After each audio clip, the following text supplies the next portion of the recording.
Students, this is Sasikant sir welcoming you again to the online classes. This is Element of Account lecture number 18. So we are at the unit 4. The name of chapter is Reconstruction of Partnership. In the previous lecture we had discussed how to draft journal entries at the time of reconstruction and how to prepare revaluation account. Now what today we are going to learn? Today we are going to solve a question that is called illustration 7. I am reading the illustration. Bhavna, Bharat and Bhumesh are the partners in a partnership firm sharing profit and loss in the ratio of 2:1. Okay, so from that information, friends, what we have what is essential information? So essential information is the profit sharing ratio, and that is 2:1, means 2:1:1. Okay, the following is the balance sheet as on 31/3/17. Balance sheet को carefully देख लेना है कि कौन कौन सी चीज़ें हैं. Capital है भावना, भरत और भूमेश का. Creditor is given, bills payable is also there. Asset side में अगर देखते हो तो land is 5 lakh, building is 8 lakh, machinery is 4 lakh, furniture is 50,000, investment is 50,000, debt is of 1 lakh, bills receivable are of 30,000, cash balance is 20,000 and bank balance is 50,000. Okay, so ये balance sheet है. आगे चलते हैं कि जो एडजस्टमेंट है वो क्या दिया है एडजस्टमेंट में. So let's move.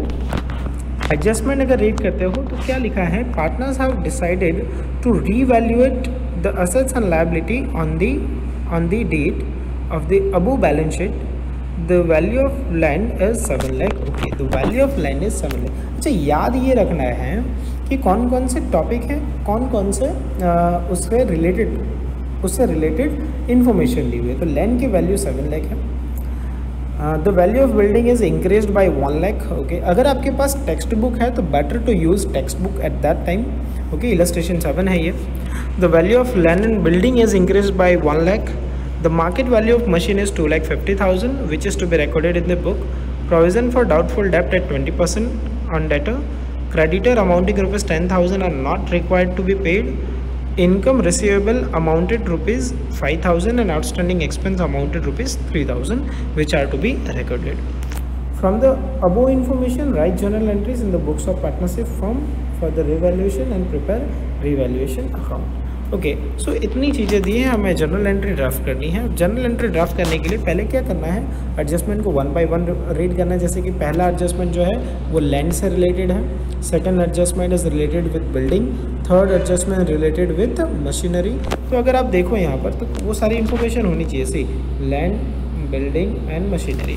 अब करना क्या है? हमें 1 by 1 सारे एडजस्टमेंट जो है वो सॉल्व करना है. अब पहला एडजस्टमेंट में फिर से जाते हैं.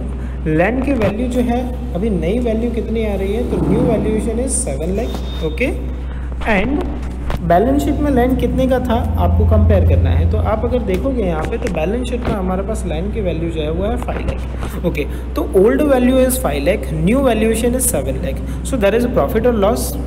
Okay, there is profit or loss. Yes, there is a profit. कैसे? क्योंकि न्यू वैल्यू जो है वो हमारी है 7 lakh rupees. Okay, and old valuation is 5 lakh rupees. 7 lakh minus 5 lakh अगर आप करते हैं तो कितना आता है? 2 लाख. ये 2 लाख हमारा क्या हुआ? तो 2 लाख हमारा प्योर प्रॉफिट है. ये प्रॉफिट है. तो प्रॉफिट है तो रिवैल्यूएशन अकाउंट को आप क्रेडिट करोगे या डेबिट करोगे? हमने प्रीवियस लेक्चर में बहुत अच्छे से डिस्कस किया था कि प्रॉफिट हो तो रिवैल्यूएशन अकाउंट जो है वो क्रेडिट किया जाएगा. तो इसकी जर्नल एंट्री क्या होगी? तो फ्रेंड्स, इसकी जर्नल एंट्री होगी रिवैल्यूएशन अकाउंट क्रेडिट होगा और रिस्पेक्टिव असेट अकाउंट होगा डेबिट. और यहाँ पे रिस्पेक्टिव असेट का नाम क्या है? तो लैंड है. तो यहाँ एंट्री होगी land account debit to revaluation account. Check it out. ये रहा जर्नल एंट्री. आप देखो, land account debit to revaluation account. Amount कितनी? 2 लाख. जो डिफरेंस था वही. सो पहली एंट्री होपफुली बहुत अच्छे से समझ में आ गई होगी. अब चलते हैं वापस से पॉइंट नंबर 2 की तरफ. तो हमारा पॉइंट नंबर 2 क्या कहता है? The value of building is increase by 1 lakh. तो बिल्डिंग की वैल्यू जो है इंक्रीज कर रही है 1 लाख. डायरेक्टली यहाँ लिखा है इंक्रीज्ड बाय 1 लाख। इसका मतलब कंपेयर करने की ज़रूरत नहीं है। हिंदी में अगर ये लिखा होता, मतलब हमारी रीजनल लैंग्वेज में होता, तो ये क्या कहते हैं, इसे हम ऐसा कहते हैं कि बिल्डिंग की वैल्यू जो है 1 लाख बढ़ानी है, इंक्रीज करनी है। So when there is a direct increase, that is a direct profit of 1 lakh. If it is direct profit, अच्छा 1 लाख का आपको प्रॉफिट हो रहा है, अब बताओ रिवैल्यूएशन अकाउंट क्रेडिट होगा या डेबिट होगा। सो बट ऑब्वियस है, हमने बहुत अच्छे से डिस्कस किया हुआ है कि अगर वहाँ प्रॉफिट है तो रिवैल्यूएशन अकाउंट होगा क्रेडिट और रिस्पेक्टिव असेट अकाउंट हो जाएगा डेबिट।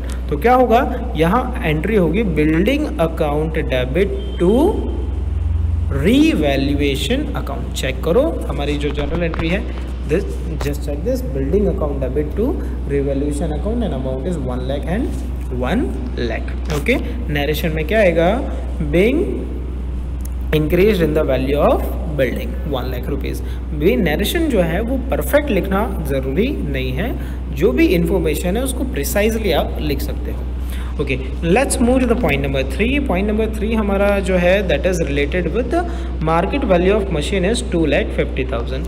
मतलब मशीनरी की नई वैल्यूएशन निकाली गई और उसकी नई वैल्यूएशन आ रही है 2,50,000। तो आपको कंपेयर करना पड़ेगा। चलो बैलेंस शीट में हमारे पास मशीनरी की वैल्यू कितनी दी है, just a second please. Machinery is of 4 lakh. अब 4 लाख की मशीनरी है, उसकी नई वैल्यू कितनी आई, तो नई वैल्यू जो है वो है 2,50,000 रुपीज़। यस, ये देख सकते हो आप। तो ओल्ड वैल्यू है 4 लाख, मतलब पहले हमारी मशीन की वैल्यू थी 4 लाख, उसकी मशीन की प्राइस अब डिक्रीज होकर के नई वैल्यू है 2,50,000। अब मुझे बताओ मशीन की वैल्यू घट गई, डिक्रीज हो गई, प्रॉफिट या लॉस, वहाँ लॉस है। कितने का लॉस है, तो चेक करो, हमारी जो ओल्ड वैल्यू है वो है 4 लाख रुपीज़ माइनस 2,50,000, नई वैल्यूएशन है, माइनस करेंगे तो आएगा 1,50,000। तो हमें लॉस हो रहा है, कितने का लॉस हो रहा है, तो हमें लॉस हो रहा है 1,50,000 का। अब ये 1,50,000 का लॉस जो है उसकी इफेक्ट आप दोगे। अब मुझे बताओ अगर लॉस है तो रिवैल्यूएशन अकाउंट डेबिट होगा या क्रेडिट होगा, तो बट ऑब्वियस है रिवैल्यूएशन अकाउंट डेबिट होगा।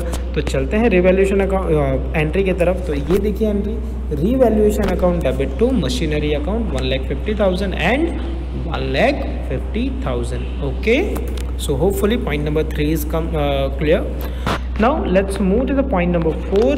What is point number 4 and what is about? So point number 4 जो है वो कहता है provision for doubtful debt at 20%। मतलब डेटर पे हमें डाउट है कि वहाँ पर बैड डेट हो सकता है, कितना रखना है बैड डेट, 20% रखना है। सो ओके, चलो चलते हैं, पहले देख लेते हैं हम कि हमारा, तो हम देख लेते हैं यहाँ पर हमारे डेटर कितने हैं। जितना भी डेटर है उसका 20% जो है वो हमें डाउटफुल डेब्ट रखना है।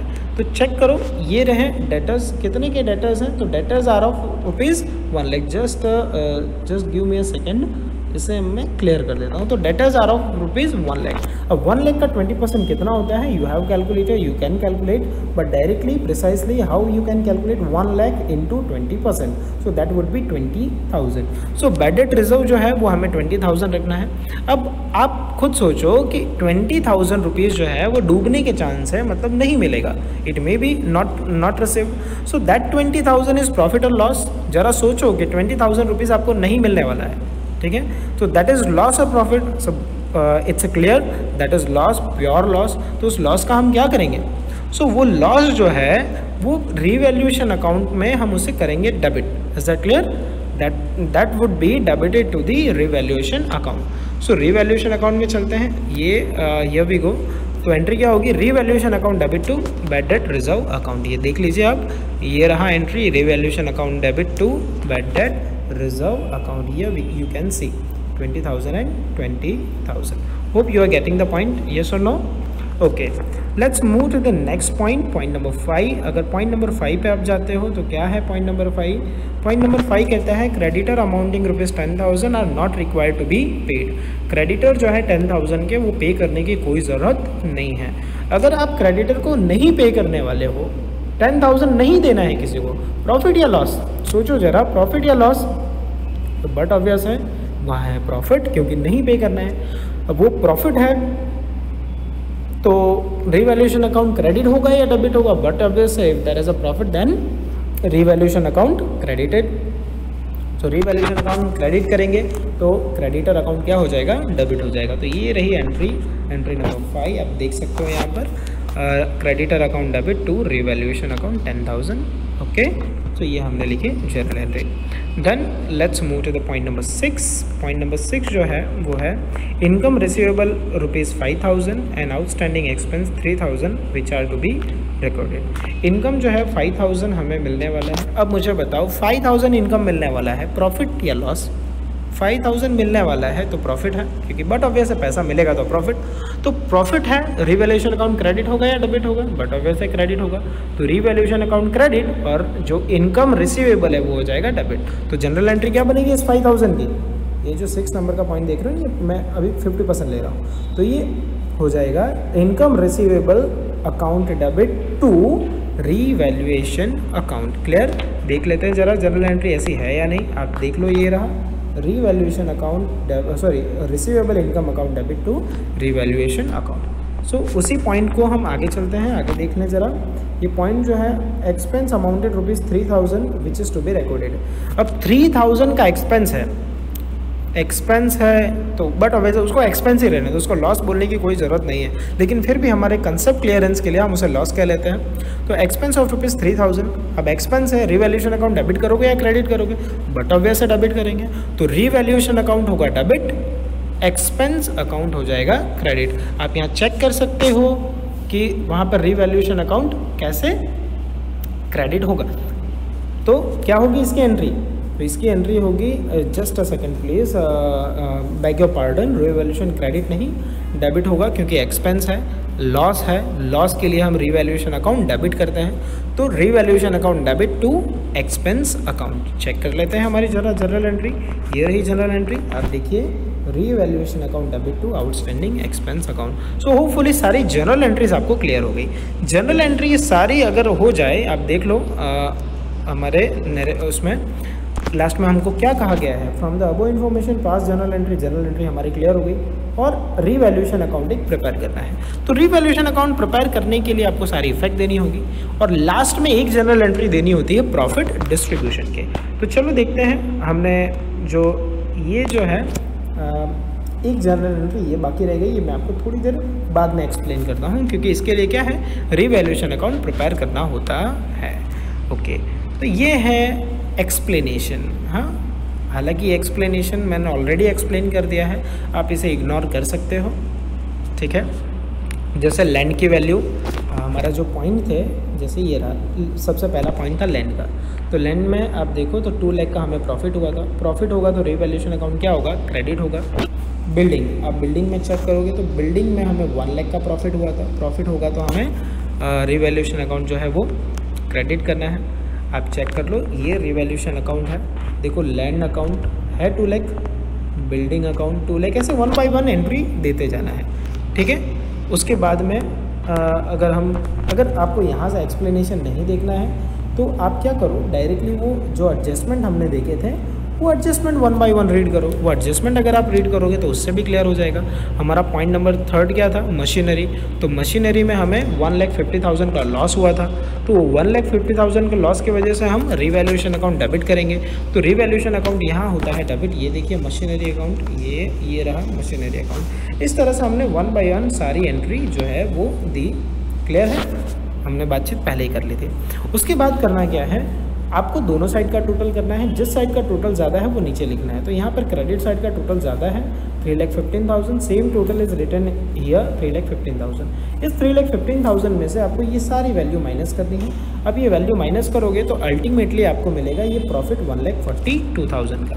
ये 1,42,000 का जो प्रॉफिट है ये आप डिस्ट्रीब्यूट करोगे। कौन से रेशियो में डिस्ट्रीब्यूट करोगे, तो हमारे क्वेश्चन के स्टार्टिंग में ही था, हाँ हेडलाइन में, वो रेशियो है 2:1 रेशियो में डिस्ट्रीब्यूट करते हैं। तो भावना को मिलता है 71,000, भरत को मिलता है 35,500 और भूमेश को मिलता है 35,500। तो हमें इसके लास्ट जनरल एंट्री लिखनी है। लास्ट जनरल एंट्री कैसे लिखोगे, देखो ये रीवैल्यूएशन अकाउंट है, ये क्या हो रहा है, तो ये डेबिट हो रहा है। तो revaluation account debit to Bhavna's capital account, to Bharat capital account, to Bhumesh capital. देख लीजिए ये रही जनरल एंट्री, यही एक जनरल एंट्री बाकी रह गई थी। Revaluation account debit 1,42,000 to Bhavna's capital account, to Bharat capital account to Bhumesh capital account. So friends, hopefully मुझे ऐसा लग रहा है कि ये क्वेश्चन जो है आपको क्लियर हो चुका होगा।